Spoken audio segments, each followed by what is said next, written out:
Oh yeah. So we'll use that as a segue to the first thing we were talking about, is like, where is your focus going, and how you saw your wholesale business dip significantly when you focused on Airbnb. And I did the same thing with me with Call Magicians in my wholesaling business. So I set it up a little bit differently. Okay.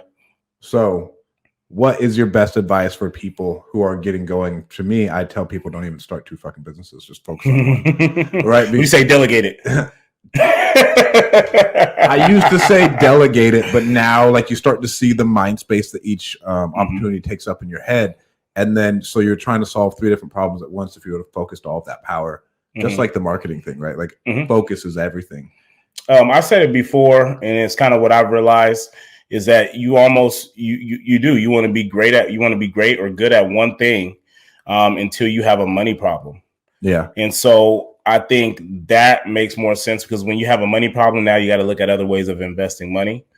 And the way that I've seen Airbnb is that, yes, it was great. It is a great, like if you're starting your investing with Airbnb, because you can, or however that may be, do it. Like you can do that, but if you're already in wholesaling, you need to make sure that, yes, I do use private money when I go to get these properties, but my ability to pay back private money depends on my business, on the wholesaling business. So I can go find all these opportunities on accumulating more arbitrage deals, or even collecting down payments to go purchase one as an investment property, whatever that may be. But at the end of the day, you either have to qualify for these loans, which means if you've had your LLC or your business for, 2 to 3 years already, right? You got to be able to show profit and loss and stuff like that to be able to qualify for some of these properties. Or you got to be able to talk to a private money lender and them feel secure enough in your wholesaling business to generate enough cash income to be able to pay them back. So the wholesaling business dying doesn't help you accumulate a portfolio, or to even feel comfortable doing so. No, and so I would challenge you to think better. In what sense? And how can I do this without my wholesaling business? How can you do it without your wholesaling business? Right, like, well, I don't work a regular job, so that's my income. So so that's one thing. Right, because if I had a job already, then it's different, because I have a W-2, I can qualify for different loans, I can do things, hard money, whatever that may be. You can do those things, but at some point you have to be able to prove that you can afford to pay people back. Only other thing I would say is, okay, who can I partner with? Right, like to where like we can still constraints. So my thought with partnering with someone is that I'm selfish. I want the cash flow from it. So if I can't go do it myself, then I don't want to do it based off time. I don't want to. I know how much time it takes to do an arbitrage deal. And if I have to JV that with someone to take up whatever that may be, to me, it's not worth it for my time. And the only reason I ask, so a lot of people in like the storage community, some of these fuckers just buy everything cash, and they don't do any bank financing. They will go raise $1 million to buy this thing. And then they take half of it, and their investors take half of it. And they have no quote unquote bank debt. Right. And there's less stress, right? To where you don't have that hard money loan lying over your head for that amount of time. Then you have to go out and you have to do the wholesale hustle. Just different ways of thinking to where, okay, number one, how can my life be easier? And I still accomplish the same thing. Yeah. So I've thought about in the sense of acquiring through purchasing and what it would cost to purchase a property and furnish it and stuff like that. Typically, you're just talking about, a down payment, or even if you, like you said, you're just paying it for cash. Okay. So how long at that point, if I have no money into it, right? I use a private money lender who's now you can secure it with the deed of the house, right? In the first position, because it'll be a cash purchase. They fund it, and you just eat the cash flow in a sense of like all your cash flow from that property goes straight to your lender pretty much until you pay it off, right? So maybe you could buy 10 properties, and the way that you have that set up is that it costs you, $4,000 a month, basically, if you just did the whole lump sum, right? Of what it costs, maybe $200,000 plus the $20,000 to furnish you, get it up and going. Maybe the house makes $5,000 a month, and your expenses are $4,800 a month, right? Which is a typical rental at that point. And based off of the revenue that Airbnb makes, it will allow you to pay off your lender in like 2 to 3 years. It's a long time. You know what I mean? So like, but maybe even sooner. Because the one that we're getting right now, the revenue on it, the gross revenue would be like $35,000 a year. I'm sorry, not gross. That'd be the net. It'd net about $35,000 a year. So like, they cash flow enough to be able to pay lenders off. But I don't know if I want to do that work, whether I'm spending the money on it or not. I don't know if I want to do all of that work for that amount of time on managing the amount of units that I would want to not make any money off of it. And so you're only using because then I might as well go buy a regular rental. Yeah. Well, at a point in time. So you're using wholesale money to pay off the lenders. You aren't using the actual deal itself to pay it down. What do you mean? So you're just doing it in big chunks, like you said? Yeah. So I put 15, 20 grand at a time on each of these. So I'm making a trade-off for $15,000 and $20,000 to make $2,000 to $3,000 a month. Still a great yield. And like you said, I'm gonna spend $15,000 on this house that's gonna bring me $35,000 in the next year. Right. So why wouldn't I do that? Yeah. So, it's people can look at it as it's like, okay, well, arbitrage, because there's the thought that you're going to put $15,000 towards a home that you don't own. Right. And so there's the ability, or there's the possibility that a homeowner or a landlord can say, you know what, I want to sell the house, and you lose that money. But you aren't investing into these homes. Only one, you invested in one of them. The rest of them you're not. You're only buying furniture. They're small investments, if anything. But then now that's where the challenge comes, right? Now you have to challenge yourself. And when you talk about security, these are conversations you have with homeowners before you even enter into an agreement with them. When they ask me how long I plan on being there, at least 20 years. And they look at me kind of like, 20 years. Because at that point, it's not worth it for me at that point. Why? I'm not taking this risk if you can't even, just fathom the thought of me being there for 20 years. Yeah. You know what I mean? And so when you enter into those, and I think that's why a lot, the landlords that I've spoke to, they really admire my ambition, because they understand that this isn't a short-term thing for me. I don't care if I own this house, because renters do it every day. They go rent a house and they plan on being there forever. Right. And the problem is your landlord's going to put tile countertops in there. So what happens when your wife wants granite countertops? Nothing. Are you going to reach out to your landlord and ask them to put granite countertops? Move out. No, you'll probably just put them yourself. You love the house. If I'm renting? Yeah. No. But what if you want granite countertops? You love the school district. You love everything about it. I mean, no. Bro, I'm putting countertops in there. I don't give a shit. Because if I know putting granite countertops in a rental, what does that cost? $800 a slab? But what is the return on that when you talk about the bookings that you're going to get from that? How many people are going to pay a little bit more because it looks nicer? So I don't care that it's not my house and I'm putting granite countertops on it, because that's a short-term thing. You're thinking about, what if I get kicked out tomorrow? I'm thinking, how much money is this going to make me for the next 10 years? So we have two different mindsets to where, yes, we invested into this like studio, but I'll never invest into something that I don't own because I have no control. And I think that's just a bad way of looking at it. I don't think it's a bad way of looking at it, because like you still aren't, if anything that would benefit you that I tell you to do with these, I'd still like push them to like buy that bitch at a point in time. But that comes after you bring value. So now I'm a good tenant for so long, they're tired of dealing with these properties. Now I'm first in line for someone because I treated their home as if it was mine. They've understood how much money I've put into it, and they respect that. Now now you talk about you coming behind trying to buy this house. It don't matter how much you offer. Though.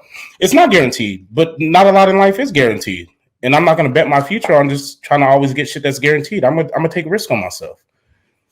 I just don't like I don't like investing in something that is not an asset of my own. I'm 100% on board with like buying all the furniture, right? Yeah, because I don't give a shit. Like I can move it, I can do whatever I want with it. We can take it, we can place it somewhere else. But then if something does happen, God forbid that thing goes in, like, to me, it's not worth the God forbid what? Like someone dies, right? Like God forbid someone dies, it goes into probate, they fucking want to sell it off, and then you lose the asset no matter what. Like just stupid shit like that. And that shit happens. We lose money like that on dumb shit all the time. But dumb shit don't always bring the cash flow that this will bring me. Like honestly, the cash flow for me is the fucking is ultimately the fucking what you want. Like I'm not buying a house based off of the Airbnb cash flow, right? Which that could be pretty dangerous in a sense, because even if you own it, it could be an alligator property at some point if anything ever happened with Airbnb. And then I want the I'm just thinking like 20 years down the road, I want the buy down and I want the depreciation. Like I want all the good stuff that comes with the actual real estate.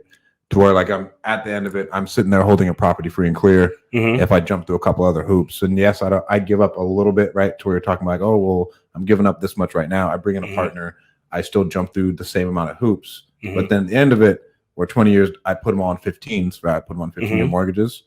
In 15 years, I have 100 that are free and clear, cash flowing the way I want, and then you're sitting there and you own 100, same thing, but arbitraged. Well, my whole with no mix. See, and I think that's where we get lost there because, excuse me, man. My thought with arbitrage is that, like I said, we're going on property 3, and it'll bring us $7,000 a month. I know that I'm using arbitrage to ultimately build enough cash flow to the point to where my wholesale business at that point buys me my actual rentals to put as an Airbnb in my Airbnb portfolio. But kind of like how with Jason, we talked about Jason Pritchard and how he bought in certain zip codes that came with problems.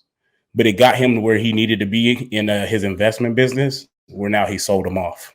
Right. But you can't sell yours off. I don't need to sell them off. I just need the cash flow. They say when you're first getting into real estate and investing, you have to ask yourself a question. What do you want? Do you want depreciation? Do you want cash flow? I want all of it, bro. But what's more important for you at that time? Right now, what's more important for me is cash flow, and I don't care what it costs me. If that makes sense, I get like my ego's not bruised because I don't own it. So it's not about being bruised. One thing about cash flow is the security that comes with cash flow. Well, what do you do with the cash flow is the thing. Like now investing in something like that and not having a fucking plan, now that's fucking stupid. But I have a plan because I have a plan that this cash flow allows me to be able to ultimately purchase. Right. Because so I'm okay with investing into something that I don't own that's bringing me magnificent cash flow for the point because it doesn't take me a lot to get there. And when I think of cash flow, right, I think of security. Like everybody wants, especially as a business owner, right? Anybody who says they're fucking fully secure in their business is lying to you because they all have ups and downs. $1 million businesses take massive hits every day. To where, okay, it's cash flow, but my cash flow is guaranteed more secure if I own it than it isn't, right? So like that's what I'm thinking about, right? So like, okay, and I'm betting on cash flow 30 years down in the road to where I'm building something now, right? And to where I'm thinking of something more permanent. Yeah, that's where we differ a little bit. But if again, it's no different than like calm just you're just taking the revenue. Yeah. So when you look at like in a wholesale business, you can make, say making $100,000 your first year or whatever, right? So this year we'll just say, and this is for context, but let's just say we made over $100,000 our first month this year. Right. And so when you talk about if I just took $100,000 from a wholesale business and I arbitrage $15,000 to get Airbnb up and going, right, that gives me 6 houses arbitrage. I don't own any of them. But what that gives me is 2, 4, 6, 8, 10, 12. That gives me $12,000 a month in cash flow. And that's at the bottom spectrum. That's not counting the hot season. Right. Because an average month for us in one of those properties may be between $5,000 to $7,000 gross a month. Whereas in the summer, we're hitting $12,000, $13,000 in a month gross. Okay. Right. And so you take that into what it is. And so I said this one property will make us $35,000 in a year. Now you go ahead and you multiply that by 5. Maybe you just say $20,000 a year. Right. You take all that money. What are you able to build with that money that you don't have to do much to get? It cost me $100,000 to get how much in cash flow? And now what does that allow me to be? Maybe I get 5 or 6, Airbnbs, and now I go buy five or 6 Airbnbs. Or you're gonna be at a point, and you are at a point this year to where we have to buy real estate. 100%. If I don't buy and so that's how I look at it. I think a lot of people think of the security of it, and I tell them like at the end of the day, everyone bets on themselves at some point. And this is just where I bet on myself. I'm 100% secure in what I do and how I'm going about getting cash flow because of relationships that I build with people. And they understand, it's just not something that I would do if I don't trust you, first and foremost. And I want to know what your long-term plan is. How long do you plan on owning these properties? These people have already owned them for like 15 years. They bought them at a really good time. Right, cash. They just want their rent. Bro, if they bought them cash and they just want their rent, I would at the beginning, I'd be like, hey, in 5 years, I want to talk about us purchasing it from you on a note. Conversation's been had. Right, like to where like I want to know at a. They're so bought in with them. They're so bought in on my success that they love being a part of it. And I've dropped that dime. I said, you own this amount of property. At some point, you don't have children. We will set it up to where I become your child. As funny as that sounds, right? But you know, I mean, like it's a long game. So, like, yes, there's no security, man. But I'm betting on who I am as a person, my values, my reputation, just how I treat people, and ultimately, why wouldn't they want to be bought in on my success?